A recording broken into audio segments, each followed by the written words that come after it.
الأحباب، بعض المواقف حدثت معي قبل عودتي، قليلة هي، وأود أن أشارككم بها أو أشارككم إياها لأنني أعلم أن الوقت بدأ يضيق. أما الموقف الأول فهو موقف لمستشرق معروف، وهو من أحد أعمدة في تاريخ كتابة اللغة العربية، وهو معروف في هذا الباب.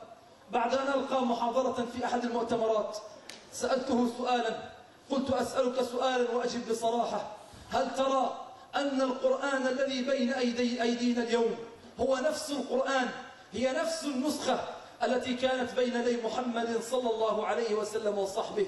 فأطرق ثم رفع رأسه ثم قال: لا يلزمني بهذا الجواب أحد، ولم أفكر أن أحدا سيسألني بهذا السؤال، لكن لا بد من الإجابة وإن لم أكن مسلما. لكن لا يساورني أدنى شك أن القرآن الذي بين أيدينا اليوم هو نفس الكتاب الذي كان بين يدي محمد صلى الله عليه وسلم، آية بآية وكلمة بكلمة وحرفا بحرف.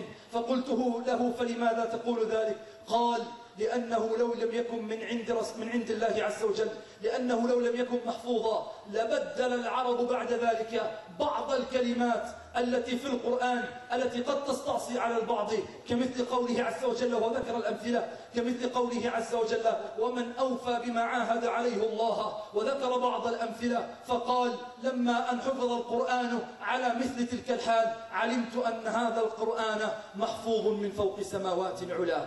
هذا الموقف الأول. أما الموقف الثاني فقد كنا في مؤتمر أيضا، وإذا بأحد الأخوة يأتي ويقول: لا بد أن نبدأ مؤتمرنا بالقرآن. فقلت: فهل من سبب وراء ذلك؟ قال: نعم. قلت: فما السبب؟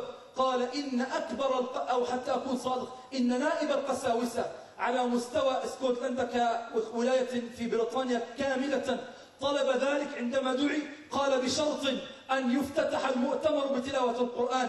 فلما أن سئل عن ذلك قال: إذا سمعت القرآن الكريم وأنا لا أعرف اللغة العربية شعرت أنني أحلق فوق الغمام. فلما أن رتل القرآن نظرنا إليه فإذا الدموع نازلة وهو يسمع كتاب الله تبارك وتعالى. الله أكبر ولله الحمد. الله أكبر ولله الحمد. الله أكبر ولله الحمد. إنه القرآن أيها الإخوة الأحباب، وإنها آيات كتاب الله، كتاب محفوظ